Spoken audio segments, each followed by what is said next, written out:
So I have a lot of favourite crops, as anybody who watches these videos will know, but one of my all-time favourite crops are carrots, and I particularly love them over winter when they're so sweet and crisp.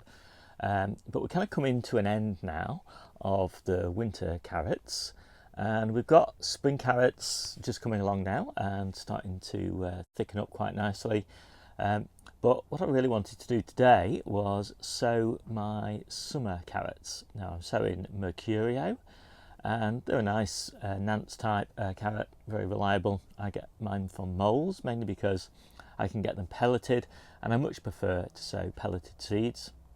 When it comes to my late summer and autumn carrots, I like to sow Touchon, and when it comes to my winter carrots, I like to sow Eskimo.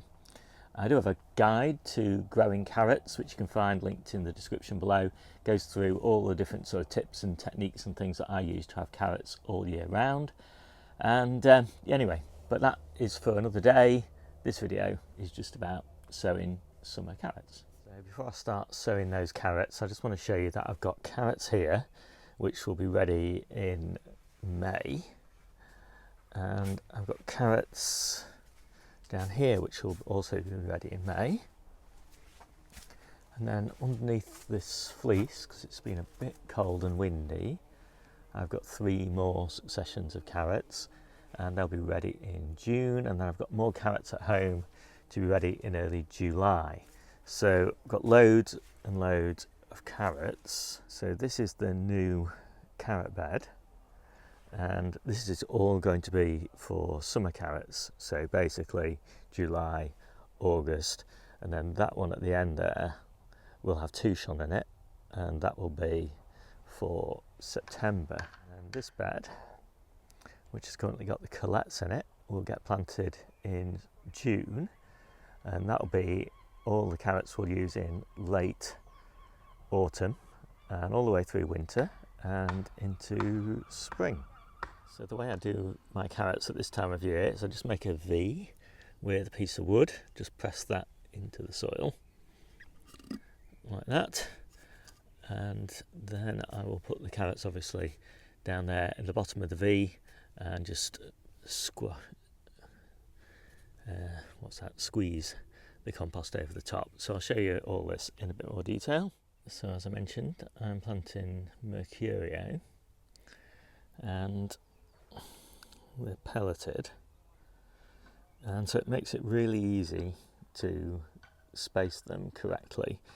Now I've already used these seeds and done a germination test on them in containers that I germinated at home, and I got a pretty much 100% germination, so I haven't oversown them. So I've put them in at about 1¼ inches spacing on roughly a 6-inch row, and I'm expecting 70+% of these to germinate. A few of the times I put them in slightly closer. I don't really care, it doesn't really matter. You just get slightly smaller carrots, and if you get a bigger spacing, you just get slightly bigger carrots. So carrots are kind of really, in a way, auto-correcting for slightly different germination success rates. Obviously, if you've got only 50% of them germinating, then you would get lots of big carrots, and if you got every single one, then you would get a mix of big and small carrots, which is kind of ideal for summer, because loads of those carrots are going to get used and chomped on fresh in salads and just for snacks and things. So I'm pretty pleased with those. I quite like Mercurio. They stand well in the ground, so you can sow the whole lot at the same time and then just harvest them over a kind of 2-month period. Yeah, they're, as I say, they're a Nance type, short, sort of 6 to 8 inches long and all of that. So I'll just quickly talk about this compost. So normally I mulch the bed with compost. Well, I always mulch the bed with compost, to be honest. I want a sterile compost, and the reason I want that is to minimise weed pressure. And I pre-watered the beds. When you're using a sterile compost, you don't need to worry about only watering the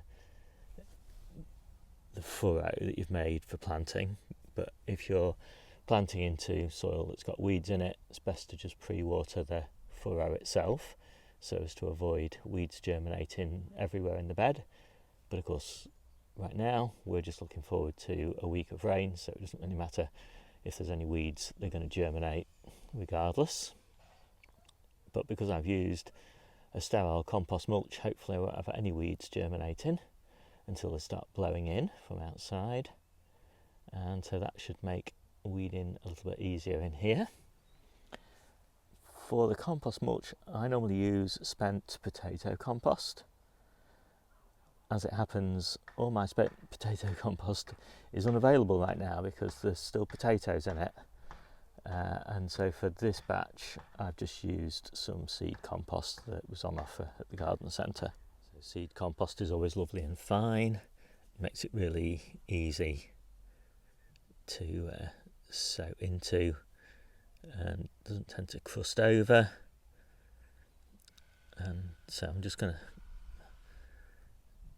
pinch this together like that, and then I'll level it off in a minute. I wouldn't really normally do it like this, I'd normally do it with two hands. It's a bit fiddly while I'm holding the phone, but basically just rub that down now, and hopefully in a couple of weeks' time we'll have carrots. Enough here for 3 a day all the way through summer. So that will now warm up nicely under this kind of fleece blanket, and hopefully that'll accelerate germination a bit, or at least make it more reliable. So we have terrible problems with carrot root fly here, so I will be using a proper net over them. This is the grade that I'll be using. I get it from Easy Nets. It is actually sold as a carrot fly suitable net, and yeah, this is actually the stuff that I'll be using over the winter carrot bed. So hope you like this quick video. My name's Steve, this is the Seaside Kitchen Garden and Allotment channel, and I'll see you soon.